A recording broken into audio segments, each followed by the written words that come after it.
안녕하세요. 4월 8일 둘째 주 해외 경제 뉴스 요약입니다.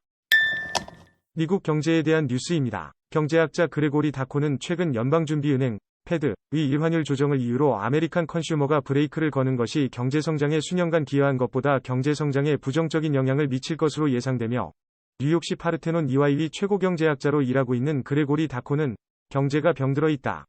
독감은 아니지만 목 아픔은 고통스럽다. 며 이러한 경제 하락의 영향 때문에 불황이 개선되기 전에 악화될 가능성이 있다고 경고했다. 다음은 미국 은행 파산으로 인한 파급 효과로 인한 금융대책에 대한 뉴스입니다.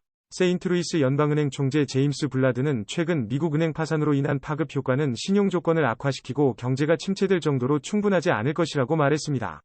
그는 은행 예금의 20%가 수익을 찾아 시스템에서 떠나고 있다는 추정을 근거로 정부나 은행이 충분한 유동성과 자본을 유지하면 대출 확대가 일어날 것이라고 생각합니다.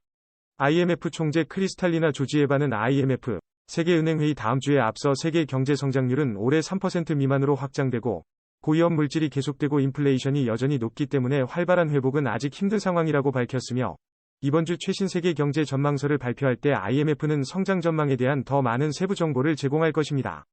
IMF는 금리가 높아지면 수요가 줄어들며 미국과 유럽의 경제는 둔화될 것으로 예상되며, 많은 발전된 경제국은 성장률이 감소할 것으로 예상된다고 말했습니다.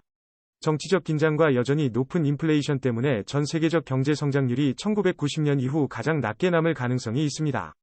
다음은 재생에너지에 연결된 전력망에 따른 금융시장의 변화에 대한 뉴스입니다. 재생에너지를 통해 전 전력망 시스템엔 알아서 전기가 흐른다면 이를 달성하기 위해 전력망 시스템을 다양한 소자로 연결할 필요가 생기고 있습니다. 이러한 변화가 금융시장에도 영향을 미칠 것으로 예상됩니다. 다음은 로레타 메스터 성명. 너무 높고 불변인 인플레이션에 따라 5% 이상의 금리 상승 예상 뉴스입니다. 연방준비제도 패드에서 미국의 금리가 2007년 이래로 가장 높은 수준인 4.75%에서 5%대로 올랐습니다. 메스터는 인플레이션을 너무 높고 불변이라고 지적하며, 이에 따라 제한적인 금융정책이 얼마나 오래 유지될지는 인플레이션과 인플레이션 기대치가 어느 정도 하락하느냐에 따라 결정된다고 밝혔습니다. 다음은 월스트리트의 뉴스입니다. 지난 연도에 다우존스 산업평균과 나스닥 인덱스 등 주요 지수들이 떨어졌지만 이제는 상승하고 있습니다. 그러나 최근 지역은행 등 사태로 인한 경제적 우려가 거론되며, 월스트리트의 일부에서는 불황을 우려하고 있습니다. 주식시장이 불황 위기에 처할 가능성이 있습니다. 미국의 취업보고서인 JOLTS에 따르면 미국의 일자리 오픈은 9,900만 개로 작년 2월 이후로 가장 적은 수치였다.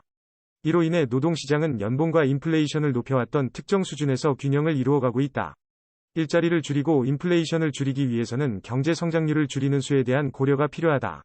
다음은 미국 경제에 큰 파장을 일으킬 수 있는 대학 졸업생 대출벽이 점점 다가오고 있다는 뉴스입니다. 3년 이상 연방대출 상환기간이 멈추고 4,500만 명이 대출 상환기간이 다가오면서 일부 사람들은 매달 수백 달러씩 지불해야 하게 될 것입니다. 이러한 상황은 많은 가계 예산에 충격을 줄 것으로 예상되며, 소비 지출이 줄어들어 경제에 안 좋은 영향을 줄 것입니다. 다음은 미국의 보편적인 페인트 업체의 조사 결과입니다. 페인트 수요 증대로 홈데포과 로우스가 매출 증가에 대한 기대를 하고 있습니다. 셔윈 윌리엄즈는 상업 부문에서는 호전적인 전망을 보이지만, 건설 후반기의 불황 전망 때문에 보류한 채 뉴트럴을 유지하는 한편, PPG와 엑살타는 자동차 부문의 제도색이 미치는 영향이 있어 바이 레이티드를 유지하고 있습니다. 다음은 세계은행의 라틴 아메리카 경제 성장률에 대한 경고입니다.